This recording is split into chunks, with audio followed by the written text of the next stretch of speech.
Hello students, very good morning. How are you? कैसे हैं बच्चे आप सब?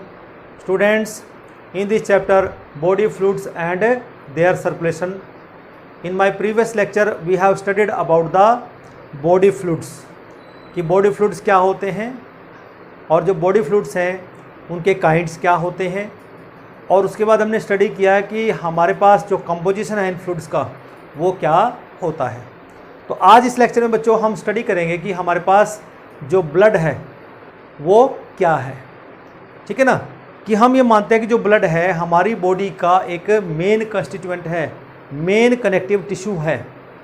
9th क्लास में आपने पढ़ा है कि जो ब्लड है ये एक लिक्विड कनेक्टिव टिश्यू है। ठीक है बच्चों, तो हम ब्लड के बारे में पढ़ेंगे, ब्लड की कंपोजिशन के बारे में पढ़ेंगे। और ब्लड की कंपोजिशन में एज यू नो दो चीज़ें प्रेजेंट होती है। एक तो होगा लिक्विड पार्ट जिसको हम क्या कहते हैं, प्लाज्मा, और दूसरा होता है सेल्स जिनको हम क्या बोलते हैं, कॉर्पसल्स, और समटाइम हम इनको कह देंगे फॉर्म्ड एलिमेंट्स। तो सबसे पहले बच्चों हम आज यहाँ पर इसमें डिटेल स्टडी करेंगे सिर्फ प्लाज्मा की, कि प्लाज्मा क्या है, उसकी जो कंपोजिशन है, ठीक है ना, उसके अंदर क्या क्या चीज़ें प्रेजेंट होती हैं, what are the different you can say constituent of the और the composition of the plasma. उसके बाद हम स्टडी करेंगे कि what are the functions of the plasma. ये हमारा आज का टॉपिक्स रहेंगे। तो let us start with the blood, कि ब्लड क्या है। सबसे पहले ये स्टडी करेंगे। जैसे कि आपको बताया जाता है कि ब्लड क्या है, एक मोबाइल कनेक्टिव टिश्यू है। It is a mobile means move करने वाला, मोबाइल सॉफ्ट कनेक्टिव टिश्यू लिख दो, सॉफ्ट कनेक्टिव टिश्यू, मूव करने वाला सॉफ्ट कनेक्टिव टिश्यू है। और यू कैन से which is composed of, which is composed of, इसमें क्या होता है, ए फ्लूइड इज कॉल्ड, उसको क्या बोलेंगे हम, प्लाज्मा, एंड द सेल्स, क्या होंगे, कुछ सेल्स होंगे, कॉल्ड कॉर्पसल्स, और इनको हम कॉर्पसल्स को फॉर्म्ड एलिमेंट्स भी कह देंगे। क्या कह देंगे, फॉर्म्ड एलिमेंट्स, दूसरा नाम हम इनको यहाँ पर दे देंगे। क्लियर। उसके बाद आता है कि जो ब्लड है it is the basis of the life. क्या है, blood is the basis of life. क्योंकि बच्चों अगर ब्लड नहीं होगा तो हमारे जो डिफरेंट कंस्टिट्यूएंट्स हैं वो एक जगह से दूसरी जगह ट्रांसपोर्ट नहीं हो सकते। क्यों, जो ब्लड है it is the main connective tissue जो हमारी बॉडी के डिफरेंट डिस्टेंस टिश्यूज़ को, ऑर्गन्स को आपस में कनेक्टिव रखता है by supplying the different nutrients और you can say different substances which are required by the different you can say cells, tissues and the organs and the organ systems. ठीक है बच्चों। नेक्स्ट आता है जो फ्लूइड है आउटसाइड द सेल। हमें पता है fluid outside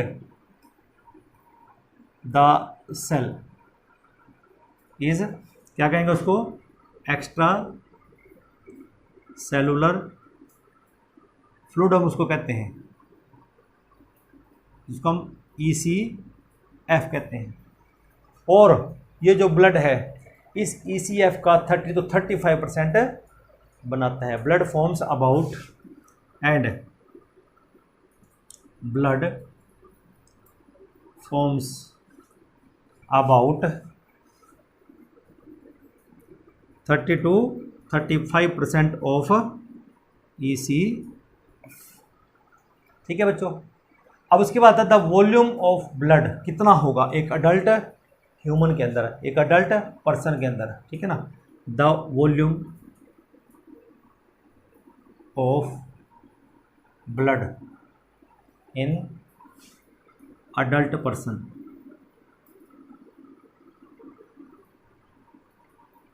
is about 5.5 litres. 5.5 litre के लगभग एक हेल्दी पर्सन में ब्लड हो सकता है। फिर हमारा जो ब्लड होता है बच्चों, इट इज स्लाइटली अल्कलाइन, जिसकी पीएच कितनी होती है 7.4 के लगभग होती है। It is slightly alkaline. कैसा होता है? स्लाइटली अल्कलाइन फ्लूइड हैविंग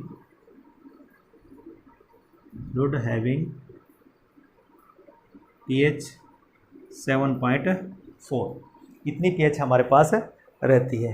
फिर अगर हम ब्लड की बात करें कि जो आर्टरीज हैं उनकी pH ज़्यादा रहती है as comparison to veins. The pH of blood in arteries is more than veins. ठीक है ना। अब बात कर लेते हैं जरा कंपोजिशन की। जो हमारा ब्लड है उसकी कंपोजिशन क्या होती है? Composition of blood.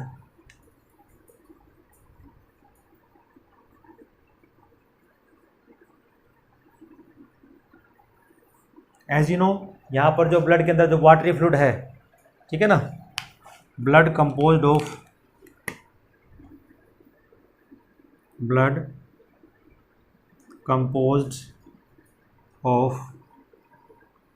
Watery fluid is called, क्या बोल देंगे उसको बच्चों? उसको हम कह देंगे यहाँ पे प्लाज्मा। लिक्विड पार्ट ये होगा, ठीक है ना। और दूसरा पार्ट होता है यहाँ पे फ्लोटिंग बॉडीज, ठीक है ना, फ्लोटिंग बॉडीज। उनको क्या कहेंगे हम? Formed elements, called formed elements. और फॉर्म्ड एलिमेंट्स, और इनको हम बोल सकते हैं ब्लड कार्पसल्स।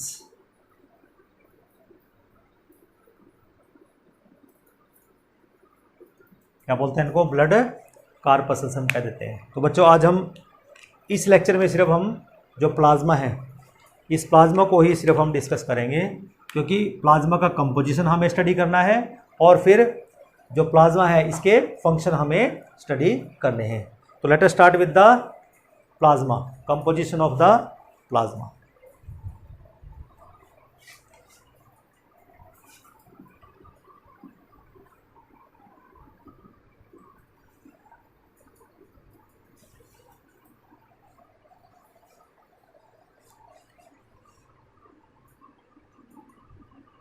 कंपोजिशन ऑफ, नहीं उससे पहले ये देख लेते हैं कि प्लाज्मा होता क्या है। सबसे पहले लेते हैं प्लाज्मा कि एक्चुअली प्लाज्मा है क्या, बिफोर कंपोजिशन। थोड़ा सा हम प्लाज्मा को देख लेते हैं कि व्हाट इज प्लाज्मा इज। देखिए बच्चों, जो प्लाज्मा होता है इट इज स्लाइटली, ये भी क्या होता है? अल्कलाइन। ये भी ब्लड की तरह क्या होता है? Slightly alkaline. Non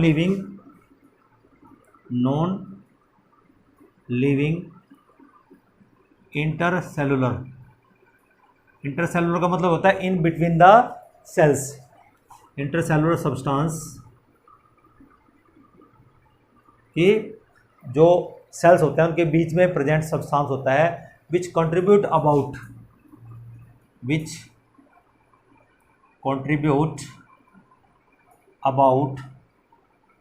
55% of the part of the blood, कि जो 55% पार्ट है वो ब्लड का होता है। ठीक है ना। फिर हम बात करते हैं कि ये जो प्लाज्मा है दिखने में कैसा है। Actually it is a pale yellow colour का है, लेकिन बट ट्रांसपेरेंट है, ट्रांसपेरेंट एंड क्लियर फ्लूइड है, बिल्कुल एकदम क्लियर है, ट्रांसपेरेंट है, ठीक है ना। Now come to the composition of the plasma. Composition of plasma, तो यहां पर बच्चों कंपोजिशन हम डिस्कस कर लेते हैं।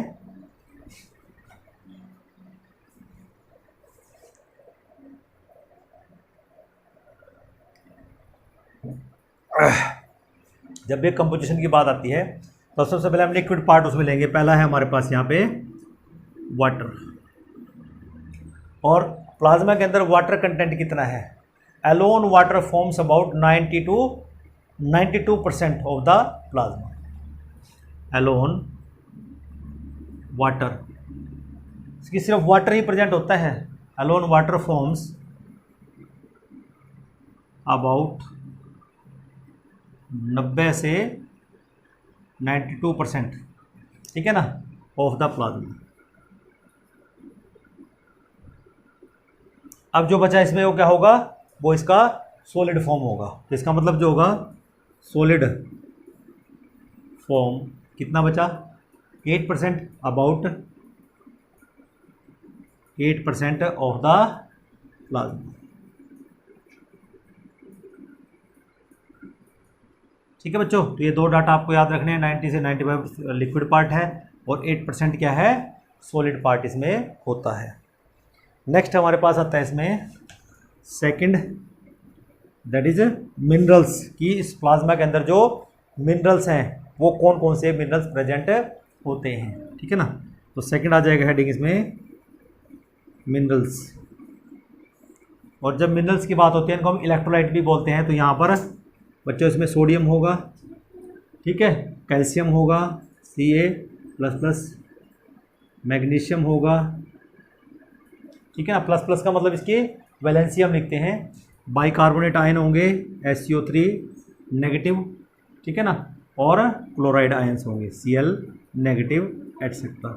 ये हमारे पास different electrolyte which are present in the plasma. Next आता है बच्चों हमारे पास न्यूट्रिएंट्स, थर्ड। इसमें प्लाज्मा के अंदर कुछ न्यूट्रिएंट्स भी होते हैं, और न्यूट्रिएंट्स आपको पता है बच्चों कौन कौन से हैं। न्यूट्रिएंट्स हमारे पास इंक्लूड्स, इसमें ग्लूकोज आ जाएगा, अमाइनो एसिड्स आ जाएंगे,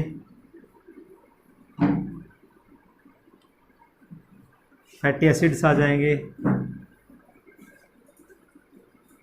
फैट्स आ जाएंगे थोड़े बहुत, जो स्मॉलर साइज के फैट्स होते हैं, लिपिड्स जिनको हम कहते हैं, वो प्रेजेंट होते हैं, ठीक है ना।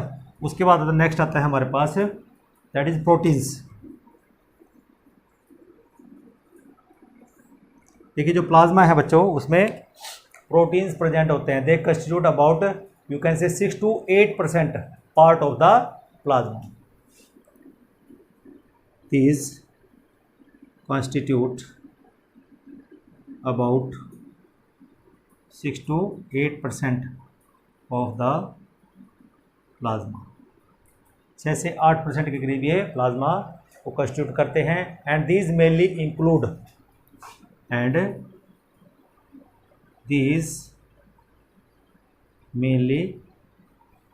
इंक्लूड कौन कौन से होते हैं? सबसे पहले तो इसमें होता है जैसे एल्बुमिन की हम बात करते हैं, एल्बुमिन, और एल्बुमिन किस चीज़ के लिए प्रेजेंट हो यहाँ पे? ऑस्मोटिक बैलेंस बनाने के लिए, एल्बुमिन फॉर ऑस्मोटिक बैलेंस बनाए रखने के लिए, ठीक है ना। नेक्स्ट होगा इसमें ग्लोबुलिन, दूसरा, ये हमारे बॉडी के अंदर क्या बनाते हैं? डिफेंस के मैकेनिज्म में काम आते हैं, फॉर डिफेंस मैकेनिज्म। इसका मतलब क्या हुआ कि हमारी बॉडी के अंदर जो ग्लोबुलिन है ये हमारे बॉडी के अंदर ऐसे सब्सटेंस बनाते हैं जो हमारे डिफेंस या हमारी इम्यूनिटी को जो बूस्टअप करते हैं, ठीक है ना। नेक्स्ट आता है हमारे फिब्रिनोजन, तीसरा, fibrinogen for clotting of the blood, for blood clotting. ये हमारे पास डिफरेंट प्रोटीन्स होते हैं और उनके यूजेज कि वो किस पर्पज़ से हमारे ब्लड के अंदर प्रेजेंट होते हैं। नेक्स्ट आता है फिर डिफेंस कंपाउंड कौन कौन से हैं जो हमारे प्लाज्मा के अंदर प्रेजेंट होंगे।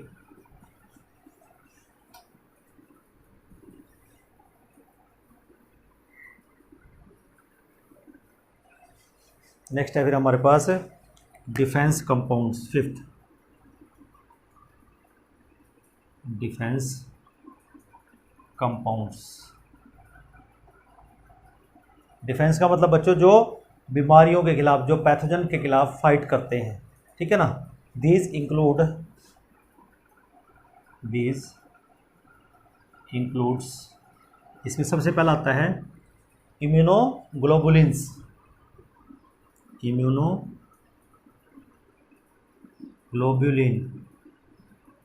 इसको हम बोलते हैं आईजी, ठीक है ना। अब जो इम्यूनोग्लोबुलिन्स हैं ये क्या करते हैं, दे एक्ट एज एंटीबॉडीज। क्या करते हैं, दे एक्ट एज एंटीबॉडीज। और एंटीबॉडीज़ के आगे टाइप होते हैं हमारे पास, जैसे एंटीबॉडीज़ के टाइप क्या होंगे। अब जो इम्यूनोग्लोबिन को तो हम ऐसे लिखेंगे आईजी, ठीक है ना। तो आईजी हम लिखेंगे आईजी कैपिटल जी, ठीक है ना, आईजी कैपिटल ए, फिर आईजी कैपिटल एम, ठीक है ना, फिर आईजी कैपिटल ई और फिर आईजी कैपिटल ई। तो ये 5 तरह की हमारे पास इम्यूनोग्लोबिन प्रेजेंट होता है जो एंटीबॉडीज़ के डिफरेंट टाइप्स हमारे पास होते हैं, विच यू कैन से इन्वेड द पैथोजन, और जो पैथोजन को क्या करेंगे, इमोबिलाइज करने में हेल्प करते हैं। एंड सम अदर कंपाउंड्स, दूसरा आएगा some other compounds such as, पहला आ जाएगा इसमें लाइसोजाइम। अब जो लाइसोजाइम है, लाइसोजोम बोलो या लाइसोजाइम बोलो, ये क्या है, पॉलीसैकेराइड है। दीज आर पॉलीसैकेराइड, ठीक है ना। फिर दूसरा होगा इसमें हमारे पास क्या बोलते हैं उसको, प्रोपर्डीन, दूसरा है प्रोपर्डीन। अब ये प्रोपर्डीन है क्या बच्चों, प्रोपर्डीन एक क्या है, एक लार्ज प्रोटीन्स है। क्या है, लार्ज प्रोटीन्स होते हैं। Properdins are the large protein and are always found in the plasma, are always found in plasma. ये हमारे प्लाज्मा के अंदर हमेशा मिलते हैं, लाइसोजाइम और यू कैन से प्रोपर्डीन, ठीक है बच्चों। उसके बाद नेक्स्ट हमारे पास आता है excretory substances, sixth excretory substances.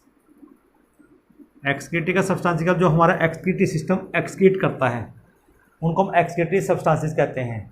It includes, जैसे उसमें अमोनिया है, यूरिया है, और क्या है, यूरिक एसिड है,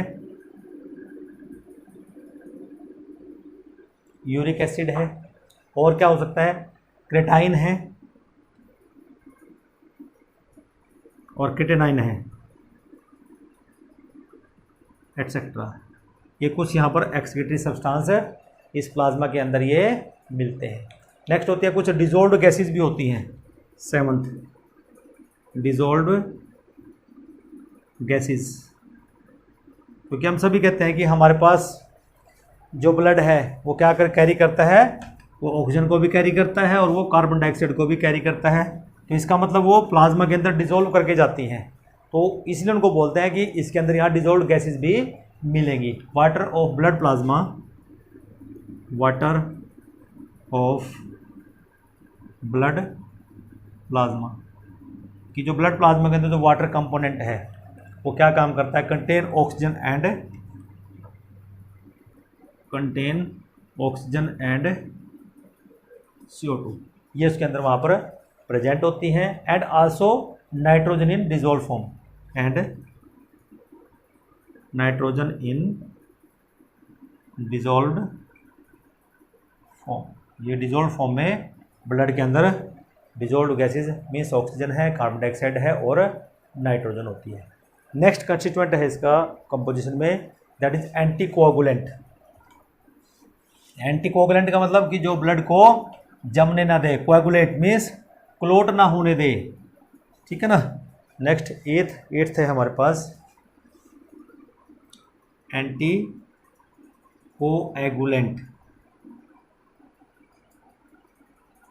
इसका मतलब क्या होगी, ये ऐसा सब्सटेंस है बच्चों जो हमारे ब्लड प्लाज्मा के अंदर प्रेजेंट होता है, जिसको हम कहते हैं यू कैन से, ये हमारे ब्लड को हमारी ब्लड वेसल्स के अंदर क्लोट नहीं होने देता। आपने देखा होगा जब भी हमें कट लगता है उसके बाद ब्लड वहाँ पर जम जाता है। इसका मतलब क्या हुआ कि वो जमा इसलिए क्योंकि हमारी बॉडी के अंदर एक कैस्केड चलता है जिसकी वजह से वो क्लोटिंग होना जरूरी है। उस पर्टिकुलर एरिया की जो कट हुआ है उसको सीज होना बहुत ज़रूरी होता है, इसलिए वो क्लोटिंग कहलाता है। लेकिन जब हमारी आर्टरीज और वेंस के अंदर ब्लड घूमता है तो वहाँ क्लोट नहीं होना चाहिए। अगर वहाँ क्लोट हो गया तो हम प्रॉब्लम में आ जाते हैं। तो इसलिए हमारे ब्लड के अंदर ऑलरेडी एंटीकोएगुलेंट होता है जो ब्लड वेसल्स के अंदर उसको जमने नहीं देता, ठीक है ना। उसको हम बोलते हैं हेपरिन, ठीक है ना। ब्लड प्लाज्मा कंटेन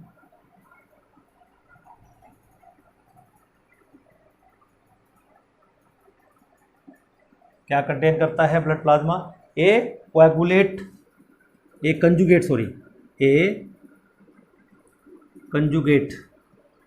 क्या बोलते हैं इसको, कंजुगेट पॉलीसैकेराइड।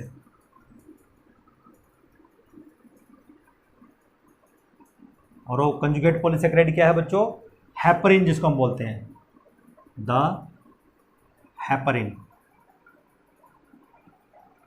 जो क्या काम करता है, ब्लड को कोएगुलेट नहीं होने देता है। That means which prevent coagulation of blood,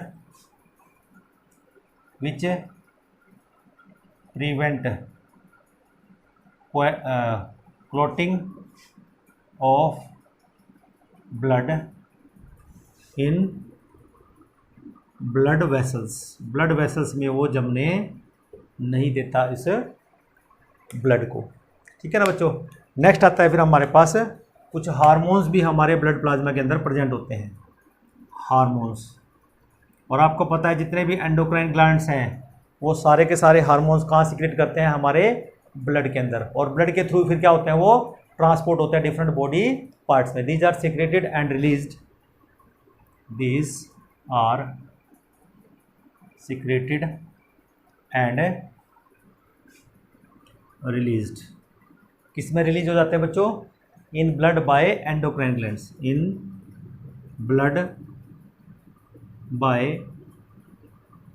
endocrine gland, ठीक है ना। नेक्स्ट आता है हमारे पास विटामिन्स एंड एंजाइम्स। कुछ यहाँ पर विटामिन्स होंगे, विटामिन्स एंड कुछ एंजाइम्स भी ब्लड के अंदर प्रेजेंट होते हैं, ठीक है ना। अगर मैं विटामिन्स की बात करूँ तो एक तो आप सभी जानते हैं विटामिन के प्रेजेंट होता है, ठीक है ना, जो क्लोटिंग फैक्टर का काम करता है, ठीक है ना। Different kind of vitamins, different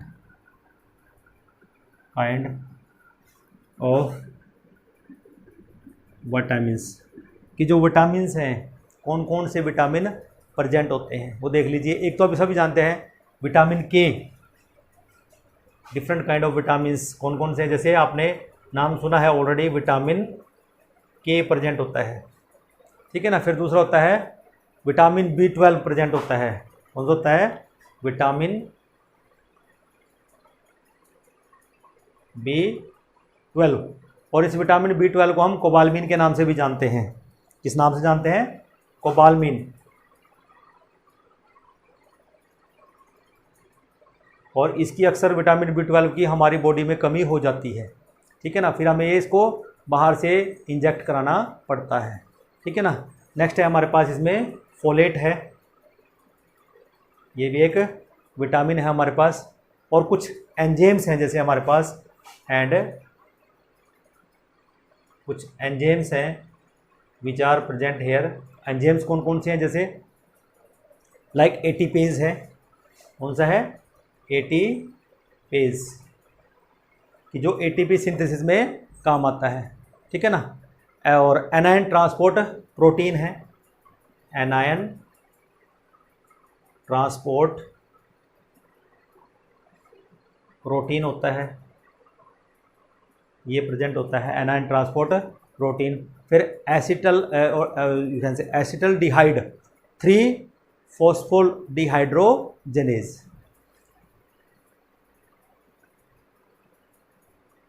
acetal डिहाइड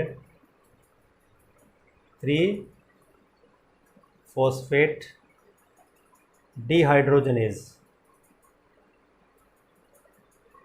डिहाइड्रोजेनेज, ये एंजाइम प्रेजेंट होता है। फिर प्रोटीन काइनेज होता है, कौन सा होता है, प्रोटीन काइनेज एंजाइम प्रेजेंट होता है यहाँ पे। और एक होता है acetyl choline esterase, acetyl choline esterase. तो ये कुछ एंजाइम्स है बच्चों जो यहाँ पर हमारे ब्लड के अंदर प्रेजेंट होते हैं। और ये जो जितने भी एंजाइम के नाम लिखे हैं, they are you can say tightly bound to the RBC membrane, and these enzymes are tightly bound to the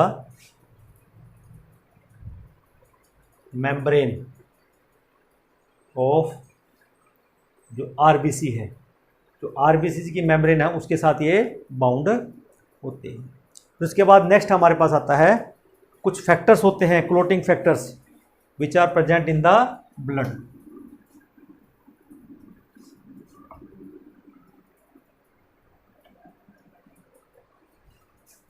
next है हमारे पास क्लोटिंग फैक्टर्स, ठीक है ना, या फैक्टर फॉर क्लोटिंग उसको कैसे थे, factor for clotting of blood. Next है factors for clotting of blood. कुछ फैक्टर तो आप लोगों ने बच्चों 10th क्लास में स्टडी किए हैं, ठीक है ना। वो कौन कौन से हैं, these are present in inactive form, उनकी फॉर्म हम बताएंगे कि वो किस में प्रेजेंट होते हैं, इनएक्टिव फॉर्म में होते हैं। इनएक्टिव फॉर्म, एक्टिव नहीं होते, वो इनएक्टिव फॉर्म में प्रेजेंट होते हैं। और उसमें आ जाता है कौन सा हमारे पास, लाइक प्रोथ्रोम्बिन, लाइक प्रोथ्रोम्बिन, ठीक है बच्चों। और थ्रोम्बोप्लास्टिन, थ्रोम्बोप्लास्टिन, ठीक है ना। और यू कैन से थ्रोम्बोप्लास्टिन को हम कहते हैं फैक्टर 3 का बोल सकते हैं, क्लोटिंग फैक्टर 3। ये कौन सा फैक्टर है, फैक्टर नंबर 3। तो ये कुछ ऐसे हैं जो इनएक्टिव फॉर्म में क्लोटिंग फैक्टर हमारे ब्लड के अंदर प्रेजेंट होते हैं, which help in the clotting of the blood. So this is about the you can से composition of the plasma. Now come to the functions of the plasma proteins, कि इस plasma के अंदर जो प्रोटीन्स प्रेजेंट होते हैं उनके क्या फंक्शन रहते हैं।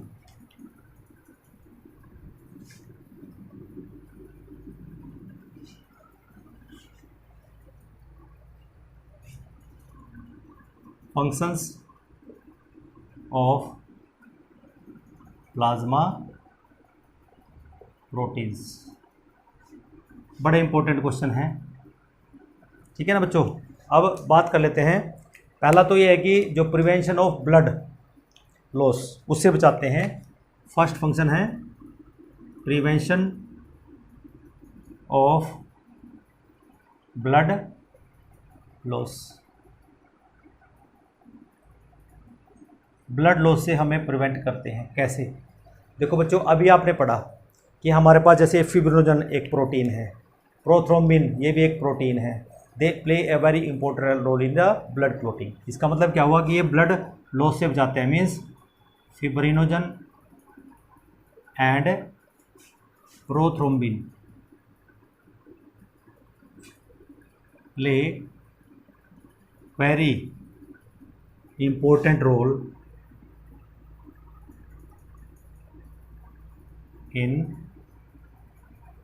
क्लॉटिंग ऑफ ब्लड, कि ब्लड को क्लॉट करने में इनका मेन रोल होता है। ठीक है ना। सेकंड आता है retention of the fluid in the blood, retention of fluid in blood, कि ब्लड के अंदर जो फ्लूइड रिटेंशन होती है, जो फ्लूइड रुकता है, it is because of you can say albumin and the globulin. ठीक है ना। Albumin and globulin, albumin and globulin, ये दोनों क्या करते हैं, retain water in blood, retain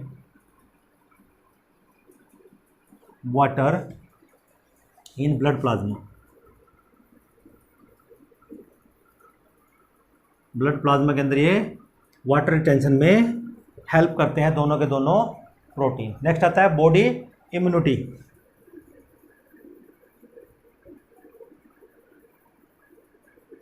immunity का मतलब होता है कि जो हमारी बॉडी के यू कैन से जो रोगों से लड़ने की जो क्षमता है उसको हम इम्यूनिटी कहते हैं। It is the ability of the body to fight against the pathogen. तो बॉडी इम्यूनिटी को भी हमारे ये प्रोटीन्स जो होंगे ये हेल्प करते हैं। जैसे आपने देखा कि जो हमारे पास एल्बुमिन है, जो ग्लोबुलिन है, उनमें से जो हमारे पास ग्लोबुलिन प्रोटीन है it help in you can से फॉर्मेशन ऑफ द एंटीबॉडी। जैसे हमारे पास है इम्यूनोग्लोबुलिन, इम्यूनोग्लोबुलिन, इसको हम नॉर्मली क्या कहते हैं, एक ग्लाइकोप्रोटीन है। कैसा है, एक ग्लाइकोप्रोटीन है ये। ठीक है ना। अभी जो ग्लाइकोप्रोटीन है act as a antibodies, act as antibodies. जैसे मैंने एंटीबॉडीज के नाम आपको बताया 5 तरह के antibodies, and you can say tissue fluid, all antibodies, जैसे आईजी है, बट ऑल आईजी और you can say immunoglobin are not antibodies. मतलब जितने भी एंटीबॉडीज हैं वो सारी इम्यूनोग्लोबिन हो सकती हैं, लेकिन सारे के सारे इम्यूनोग्लोबिन एंटीबॉडीज नहीं हो सकते। ठीक है ना। It act as a antibodies, clear, in blood and tissue, कि जो टिश्यू होंगे वहां पर ये एक एंटीबॉडीज का काम करती है, टिश्यू फ्लूइड। और सबसे important, antibodies are immunoglobulin, immunoglobulin,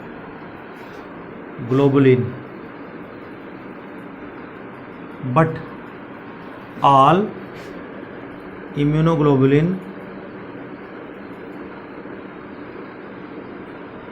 are not antibodies. ये भी बात याद रखनी है कि जितने भी एंटीबॉडीज हैं वो सारी इम्यूनोग्लोबुलिन्स हैं, लेकिन जितने भी इम्यूनोग्लोबुलिन्स हमारे पास हैं वो सारे के सारे एंटीबॉडीज नहीं हो सकते। ठीक है बच्चों। उसके बाद नेक्स्ट हमारे पास फंक्शन आता है मेंटेनेंस ऑफ द पीएच, कि ये जो हमारे पास ब्लड के जो प्रोटीन्स होते हैं, प्लाज्मा के जो प्रोटीन्स होते हैं, ये हमारी पीएच, ब्लड की पीएच को भी मेंटेन करते हैं। नेक्स्ट फोर्थ है maintain pH of the blood.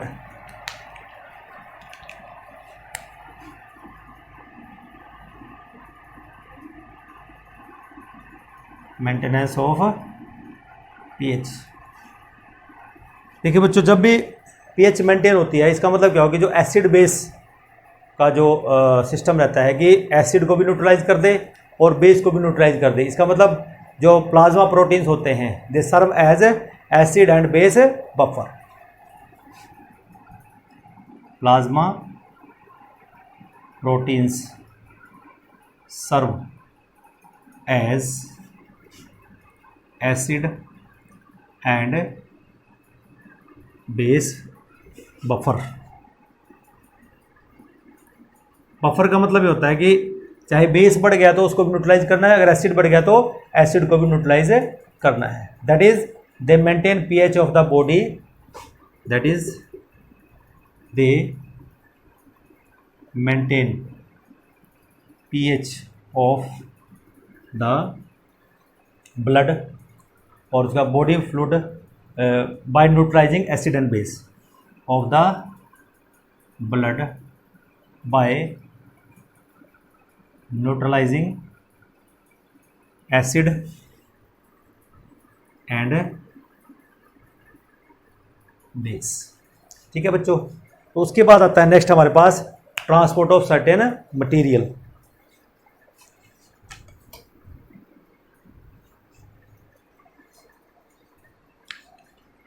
Fifth है transport of certain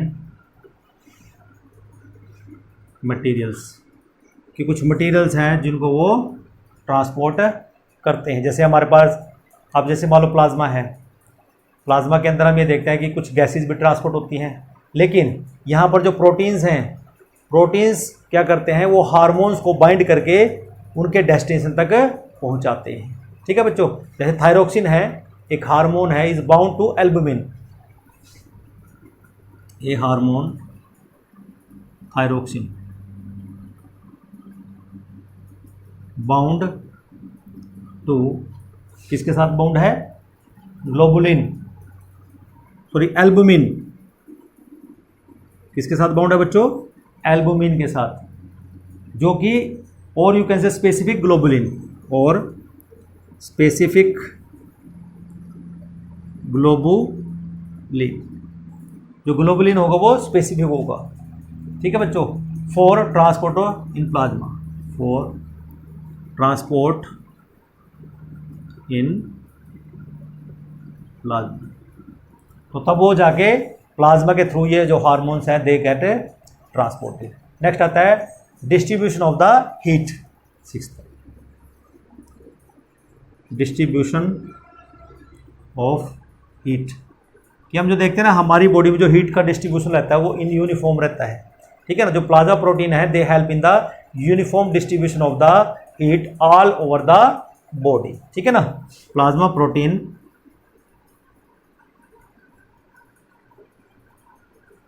help in uniform distribution of heat all over the body, कि हमारी बॉडी के अंदर जो हीट हम महसूस करते हैं it is distributed by the these plasma proteins evenly, uniformly it is distributed. और लास्ट फंक्शन है बच्चों यहाँ पे कि यहाँ पर कुछ जो प्रोटीन्स होते हैं they act as a enzyme, वो एंजाइम की तरह भी काम करते हैं।